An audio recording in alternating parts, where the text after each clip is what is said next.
Mr. Shaun Peet, welcome to the podcast, brother. How are you? I'm great, Ashish. Great to see you again, my Great friend. to Thanks see for you. having me. Dude, I'm so excited for this. You are such an inspiration, such a powerful leader. I had the opportunity to spend some time with you in Arizona. Oh my God, it's probably been like 5 or 6 months now.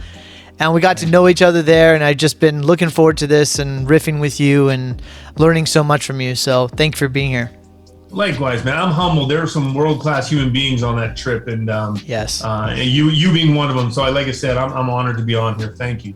Well, I do want to talk about that trip, and let's start there. But you've done so many great things, and I want to learn about deck, and I want to learn more about NASCAR. But one of the things that I just want to start out the podcast with is we had the opportunity to spend time with, I don't know, maybe 14, 16 guys.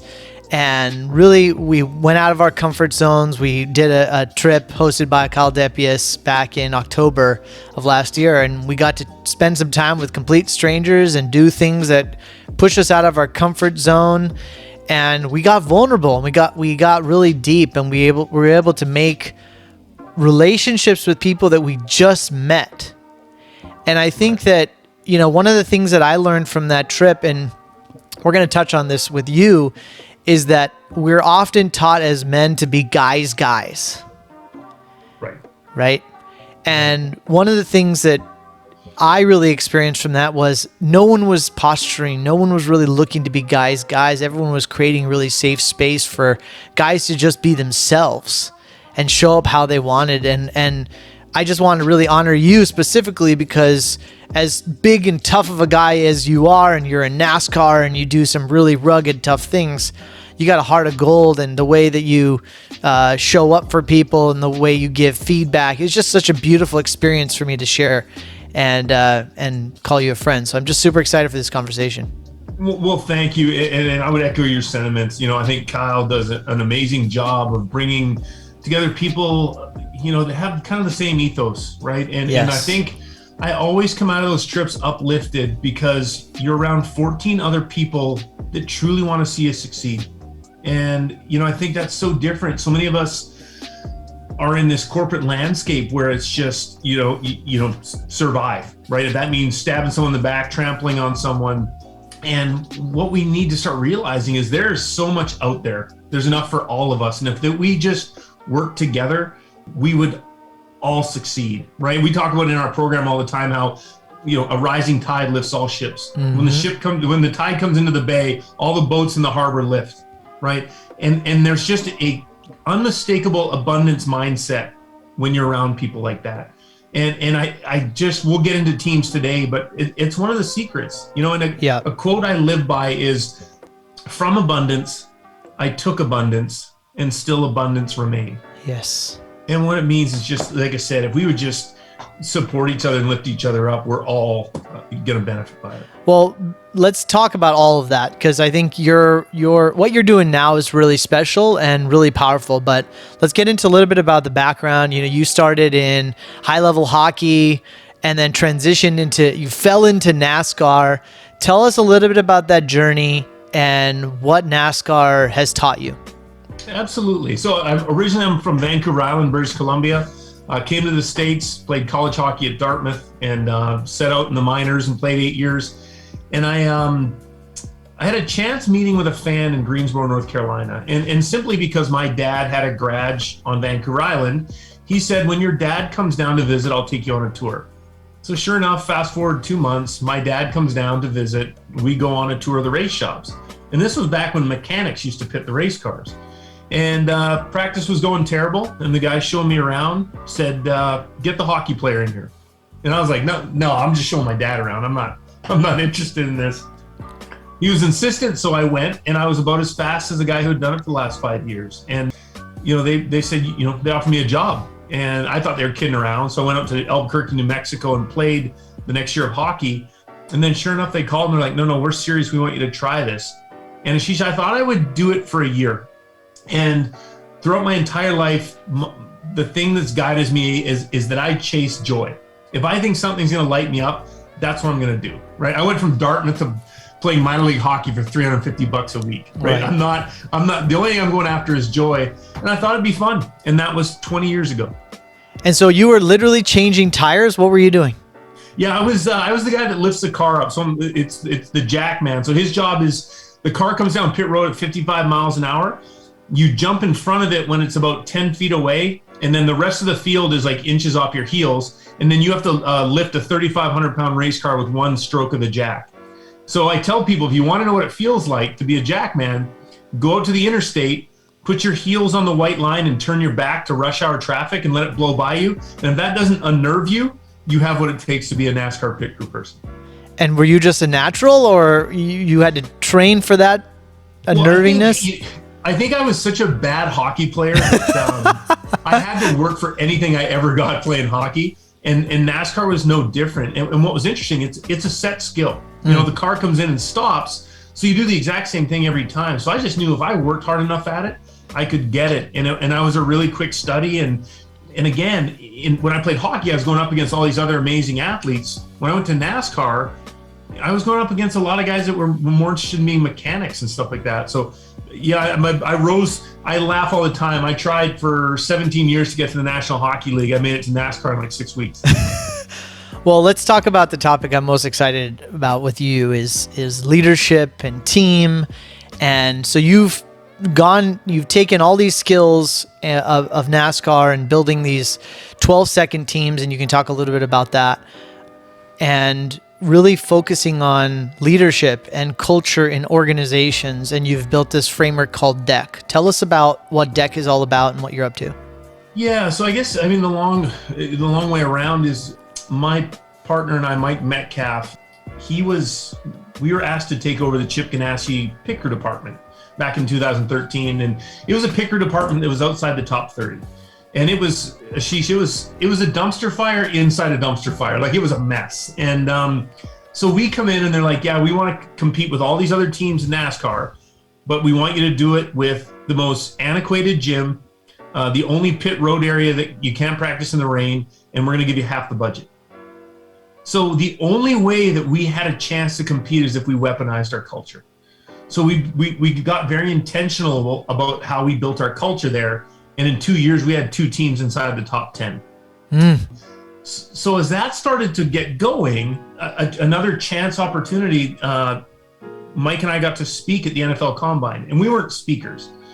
Simply, Indianapolis is a racing city. Chip Ganassi has a big footprint in that town because he's won so many Indy 500s.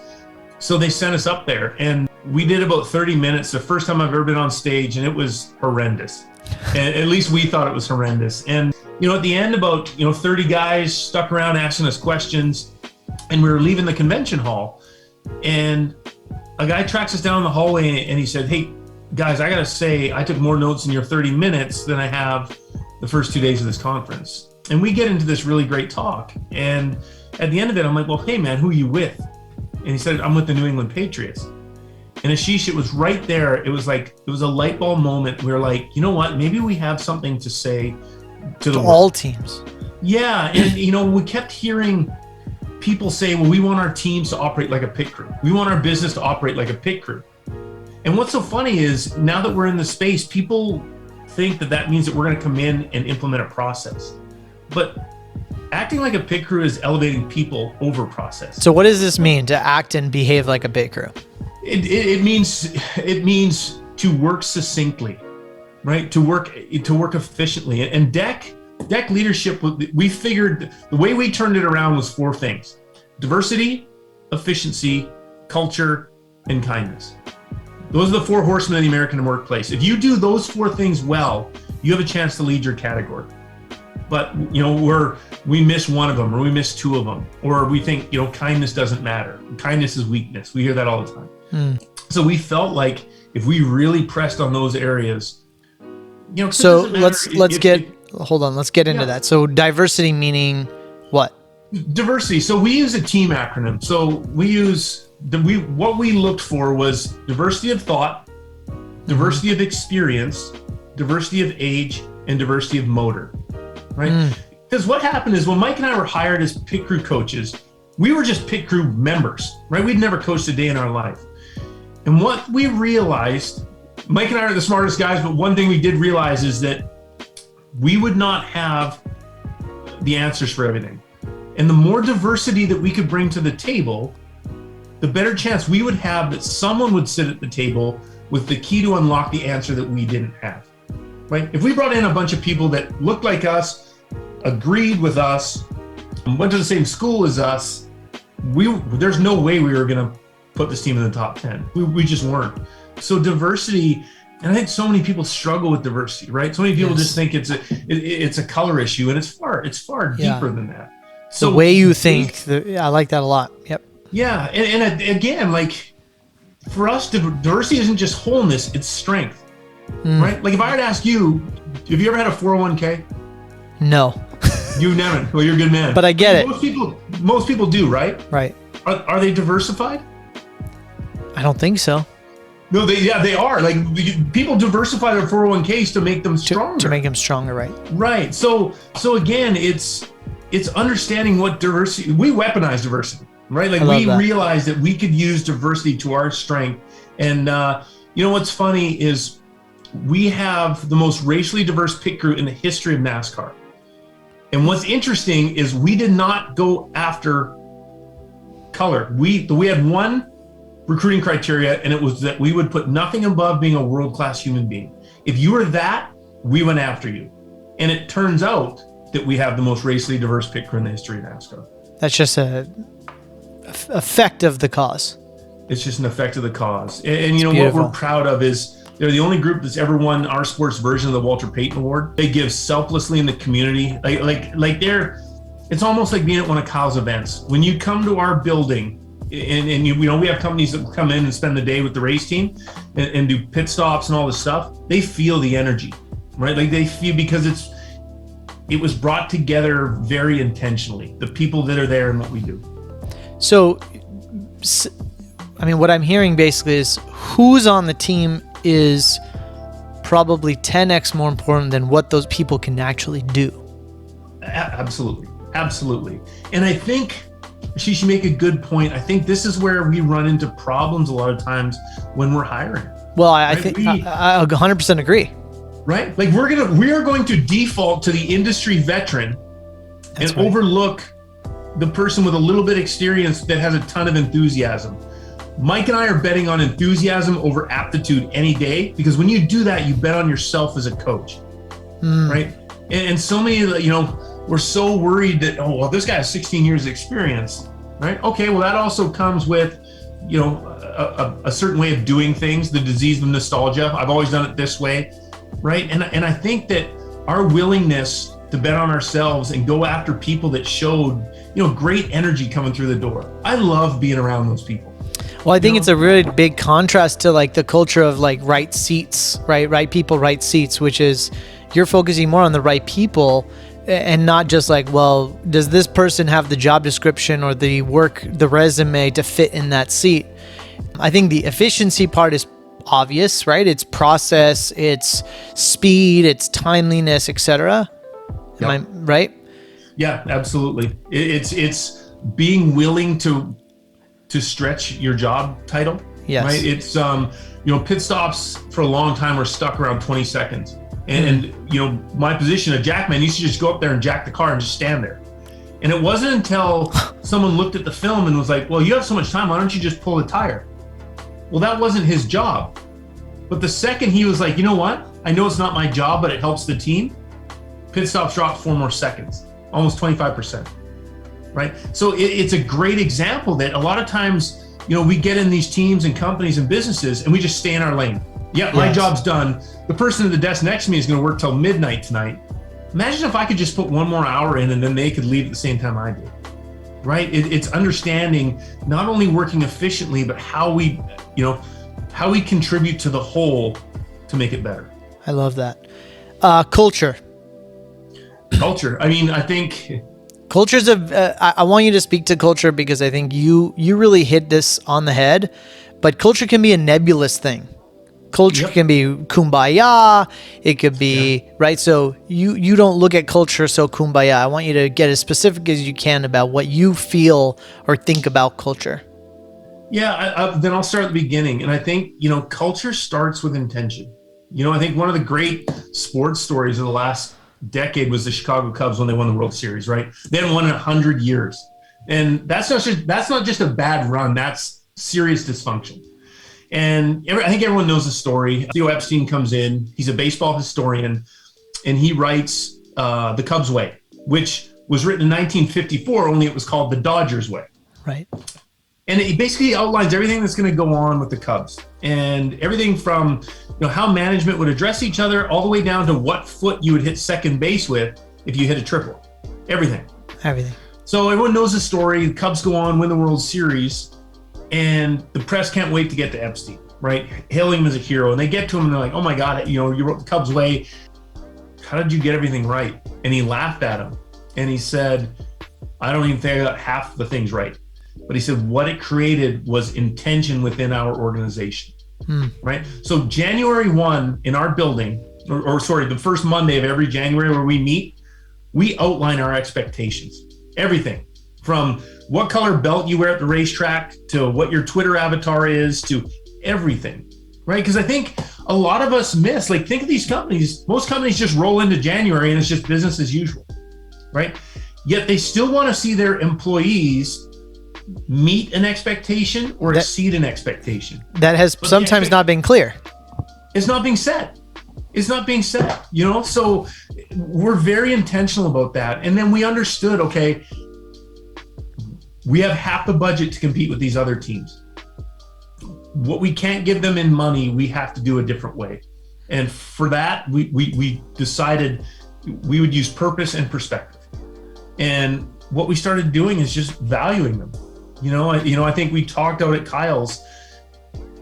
Everyone thinks that culture is this massive lift, and it's not. It's an aggregation of all these things done thoughtfully, right? So, a couple things that we do on our team is the after-work phone call, right? You're driving home. You're the boss. You work late at night. You're driving home. We'll call one of our athletes and be like, "Hey, I just want to say your hard work hasn't gone unnoticed. Thank you." Right? Because when the boss calls after hours, it's usually for bad news. Right.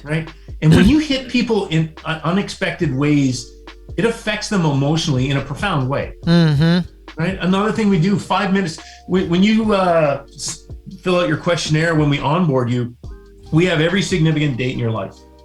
And all that stuff goes into our phones, right? These black mirrors, as much of a curse as these things are, they can be used for good. So 5 minutes before practice, it alerts us. And I know everything about you. So if you're warming up at my practice, Ashish, and it's your dad's birthday, I'm going to, quietly come over and just put my hand on your shoulder and be like, hey, don't forget to call your dad. It's his birthday. Huge.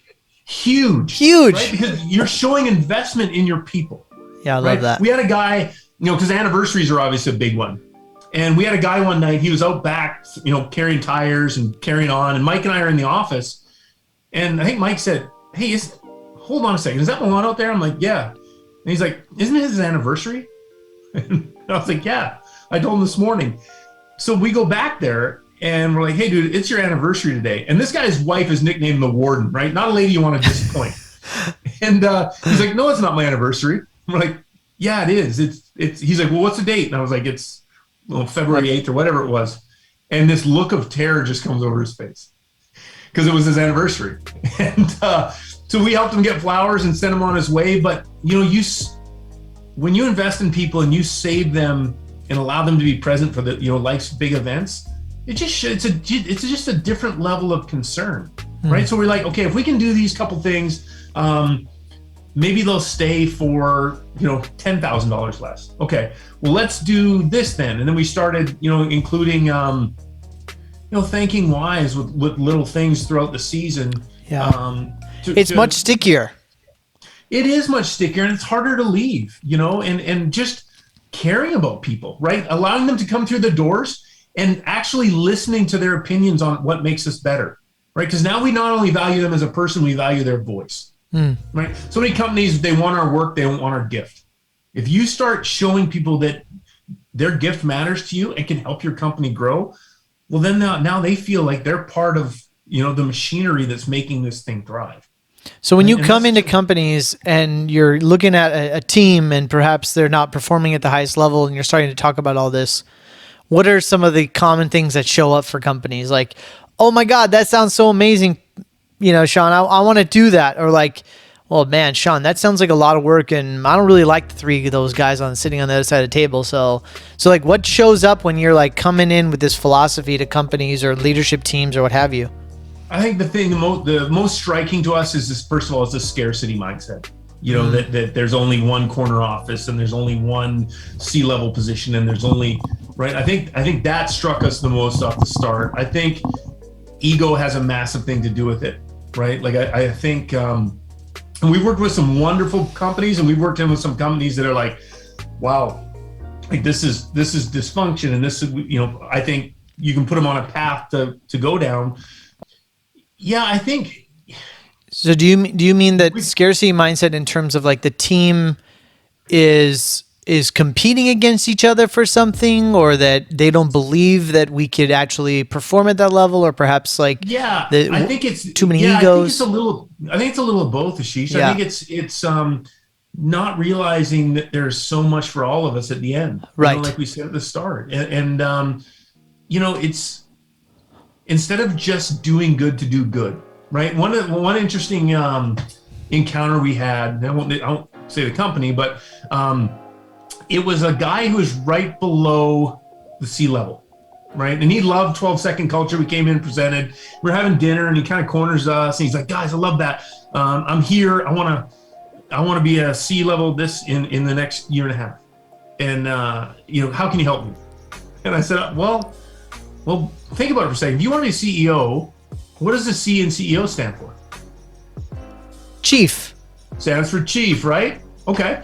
So if you were to look at that, how does a young Indian warrior ascend to the position of chief? Sacrifice? That's a good question. I don't know.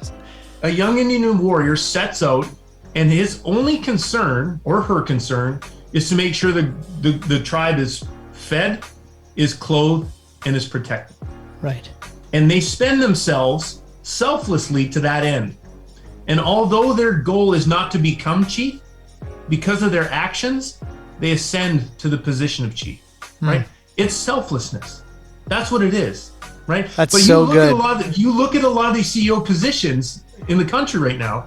Do you know what the number one character trait of a psychopath is? What? Profound lack of empathy. So what do you think is going on in corporate America right now? Do we have CEOs, chief executive officers, or PEOs, psychopath executive officers?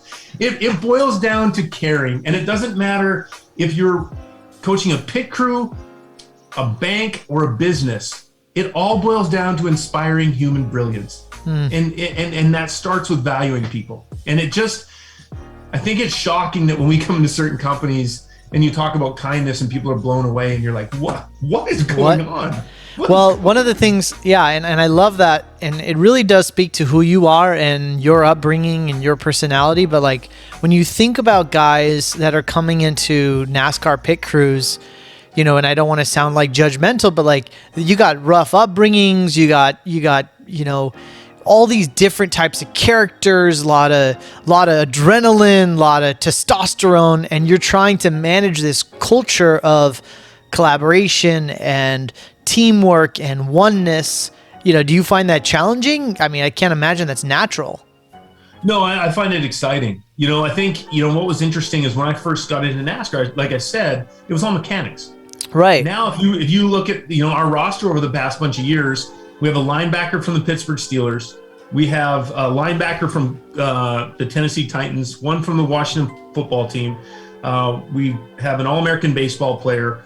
We have kids that were cut from their JV baseball team, right? Like that's the range. We've had 2 United States Navy SEALs, and Ashish, those guys were fascinating. They were the quickest to ever go from 0 aptitude to proficient. It was amazing. And what's funny, we were outside at practice one day, and I asked one of them, I said, look, it usually takes people 2.5 years to figure out what you figured out in 7 months. How do you do that? And he said, it's 2 things. He said, first of all, we're experts at becoming experts. And I love that. I've never heard that before. And basically what he was saying is that regardless of how small it might seem, if there's a skill that leads to their success, they are going to know it innately. They're going to take it apart, understand it fully, put it back together, and they're going to succeed with it. And then the second thing he says is, yeah, we're not 40 percenters. And what does that mean? I thought, that's what I said. I'm like, oh, 40%. Who's a 40 percenter? And he turns around and he says, you are. And I'm not a 40 percenter. I'm a 100 percenter because I was such a bad hockey player. If I wasn't a 100 percenter, I'd be working in a sawmill on Vancouver Island. And then he goes on and he says, and he is, and he is, and she is. And I said, explain that to me. And he said, what they came to learn from their training is that as human beings, we are capable of so much more. But what we do is we allow self-limiting beliefs to creep in, usually formed from other people's opinions of us, and it affects how far we rise. Right? We're all born to shine. And what he said is that the problem with most of us walking through life is not that we aim too high and miss, it's that we aim too low and we hit. And we think that that's the best there is for us. Meanwhile, we're walking through life at a failing grade. And I'll never forget it. And from that moment on, I've questioned every day, am I at 45%? Yeah, or like basically like, am I playing big enough? You got it. Am I playing big enough? Yeah, and it was just a really, like I said, a profound moment for me, one I've never forgotten. I love that. When I can just imagine, if you're spending that much time on culture and on the right people, it's pretty easy to see who's not a good fit. And I remember you telling me a story about this, about somebody either who wanted to join or maybe was really skilled or something, but like they just, you talked about being a stellar human being, but like they weren't a personal fit or they weren't a cultural fit. And so you had to turn down a really good candidate on paper, but they weren't a good fit for the team. And, there's potentially a huge cost of that, right? If you let the wrong virus or the wrong seed into your garden. So tell us a little bit about that and how we can maybe increase awareness or intentionality around it. Absolutely. I think the most bandwidth that you put into your company should be in how you hire. Right? You think of the onboarding costs and all this stuff. And so many of us are so close to finishing this beautiful puzzle that is our business, right? And we're so eager to finish it that we'll take the last piece and pound it into the puzzle, even though it's the wrong piece. Yes. Right? And so we're very intentional about how we hire. So if other teams, they recruit the SEC and the Big Ten, we don't. Anyone in the country can come to Chip Ganassi Racing on Wednesday morning. And we have a very intentional first day experience. We prefer a phone interview first. That way there's no implicit bias that comes in when you show up. Like I don't see you for this first time and make a snap judgment that, oh, you're this or this or this. So on the phone, I'm going to tell you, you need to be there at 8 a.m. If you show up at 8, if you show up at 7:30, you get a check mark. If you show up at 8 or later, you're gone. Then you're going to watch 2.5 hours of pit practice. And you can imagine at a NASCAR pit practice, there's a lot of dirty work that goes on, cleaning greasy wheels and stuff like that. If that person jumps into that work unprompted, they get a check mark and move on. If they don't, they're gone. Okay. Now Wednesday's the hardest workout of the week for us. So we go up the hill, we work out, and I don't ask you to lift the most or jump the highest. I want to see your intestinal fortitude. Can you get through it? We actually had a guy threw up in the middle of it, came back and finished, and he thought he was done. We loved it. Right? Like that's what it's going to take to be successful at this. So he gets a check mark and he moves on. Okay. Then we send him with 4 to 6 of our athletes for lunch. Right. And they're just going to, he gets to be one of the guys or one of the girls and kind of just chop it up, and they'll come back and say, this is a go or a no go. If he passes that, then what Mike and I do is we crumple up a piece of paper and we put it right in the middle of the door jamb. And then we invite that person into our office to sit down with us. And we see if that person steps over the piece of paper or if they pick it up and throw it in the garbage. Because right there, they're going to show you if they're an owner or not. Right? Because we want people with owner type mentalities. Right? We don't want renters. We don't have time. So if they pick up the trash, then they're going to answer a 5-page questionnaire for us. And we don't care what your GPA was. We don't care where you went to school. We want to know things like, tell me something you believe in that no one else agrees with you on. Ooh. Tell us, what position are you after and who do you think does that position the best, right? Like it's funny. I always think of this Dave Ramsey quote where even a donkey can look like a thoroughbred for 2 interviews, right? It takes a lot for us to get one of these people up to speed. So we need to know right away if we have a donkey or a thoroughbred. So being very intentional in the hiring process has served us really well. And by doing that, like I said, we've had, some guys physically gifted that have walked through, weren't willing to help out with cleaning the tires, weren't willing to get through the workout. So these way stops along the way, they're healthy. They'll move someone out that we're like, shoot, internally you're rooting for that person. If they don't make it through, they're not the right person. Tell me, so you're building incredibly high performing teams, great culture, good alignment, 12-second culture. So really efficient, time-driven, goal-oriented teams. How do you guys address failure? How do you address obstacles, right? Teams fail. Yeah. They struggle, even though they're amazing and they fit together and they do great. Like, things go wrong. They can mess up, right? You see it at all levels of sport. You see it at all levels of business. How do you talk or think about failure? Great question. And, Mike and I laugh. We're in the failure business. Yeah. Think about what we do exists right on the verge of what's humanly possible. We change 4 tires and put 2 cans of fuel in a race car in 9 seconds, right? So we understand failure's coming. So one of the big things we preach on our team is to fail quickly, right? As a society, we get failure wrong, right? Like a lot of us look up at successful people and think they've never failed. And that couldn't be further from the truth, right? Like the reason we look up at them is because they failed more than anybody. They stand on a mountain of failures. You're right. It's just, they do 2 things better than us. They don't let it stop them and they don't let it define them, right? So for us, what failing quickly looks like is if the car comes in and you miss the first lug nut, fail quickly and hit the next 5 succinctly. Or as you transition to the left side, if you failed on the right side, fail quickly, be great on the right side, or fail from stop to stop. The secret to NASCAR and the secret to life is that we can all handle failure. What we cannot handle is compounding failure. And that usually happens as a byproduct of not letting failure go, right? So like say you have a meeting with a client at 8 a.m. That was really powerful. It goes sideways, right? Terrible. Okay, if you don't fail quickly, you take that dejection into your 9 o'clock meeting. And now you don't show up 100% for that person. So now the chances of that meeting going great suffer, right? And now you take that into your 10 and your 11, and it starts affecting you down the line. Whereas if you would have just given yourself some grace and failed quickly, you would have showed up to that 9 a.m. meeting, the best version of yourself, ready to rock and roll, knowing that, okay, I just learned from this failure. I took the teaching moment out of it and scrapped the rest. I love that, man. That's what we employ our people to do. That's so powerful. I mean, I think that's so relevant to everybody. I mean, it doesn't matter whether you're on the line or you're the CEO, you can hear that advice. Like, that is such a powerful, just a switch, right? To be able to fail quickly. Fail quickly and move on with it. I love it. Let me see. What do I want to ask you? What are you struggling with right now? What are some of the things that you, Shaun Peet, are working on in your leadership? In my leadership, oh gosh, I'm a constant study. I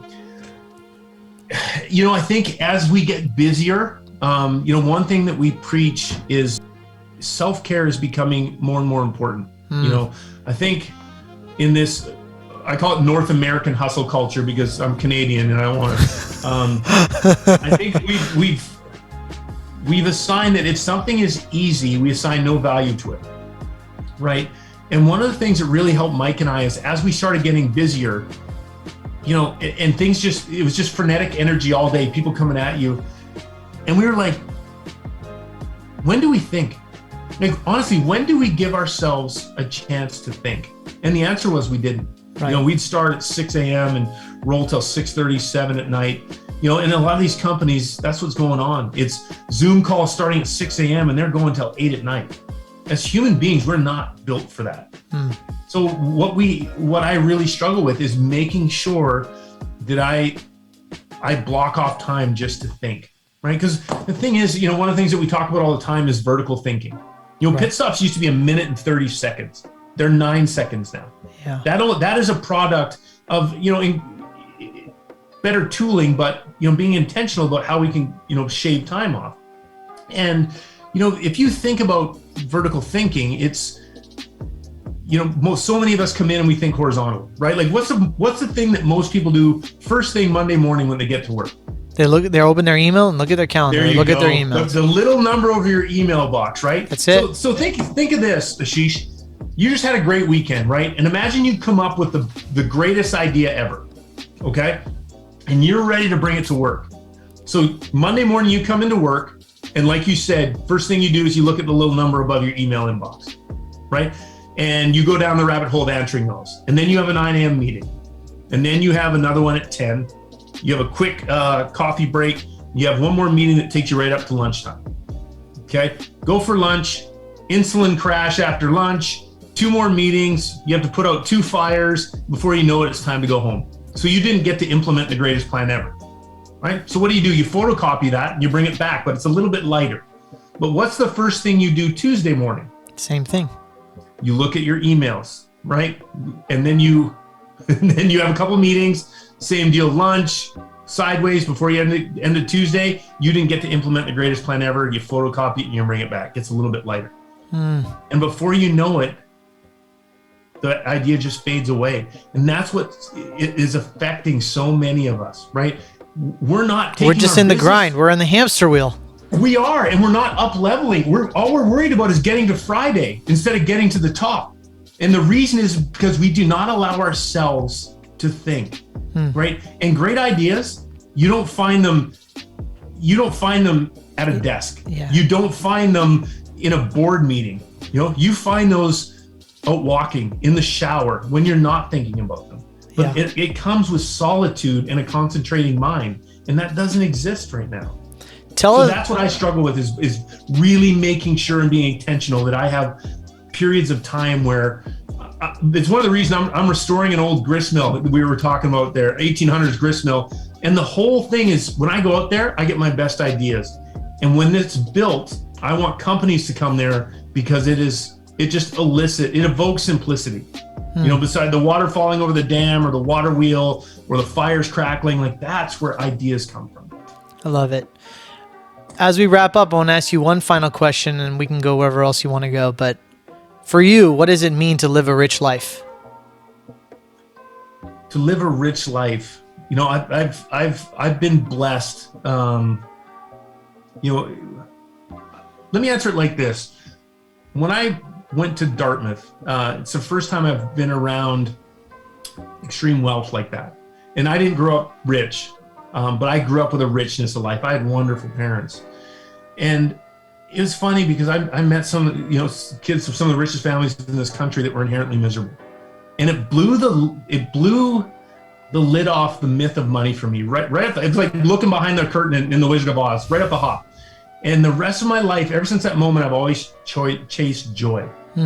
So being rich to me means living a life of fulfillment, being there for other people, right? And knowing that the finish line in life that I'm after is one of solace. And it's not a bank account. It's not a certain car. It's, I've lived a life that I'm proud of. I think that's richness for me. Dude, you're such a special dude. I'm so honored to call you a friend, man. You're doing some really amazing things and so much to learn from you. So likewise, good. Man. I hope we get to share some time in person again soon. So if people want to reach out to you, I really encourage companies or small teams or big teams even to reach out to Shaun and see how Deck could potentially help you. But if people want to reach out to you, connect with you, where can they find you on social media? How can they get in touch? Yeah, I think the best way, we're Deck Leadership on Instagram, www.deckleadership.com. We wrote a book 2 years ago called 12-Second Culture that is at 12secondculturebook.com. And we've worked with everyone from the Dallas Cowboys to McDonald's. So if you're big or small, again, it's about inspiring human brilliance. And if that's what you want for your company, please give us a call. We're obviously very passionate about the way we do this. So Again, Ashish, thanks so much for having me. Yeah, this has been awesome, man. I honor you. Thank you so much.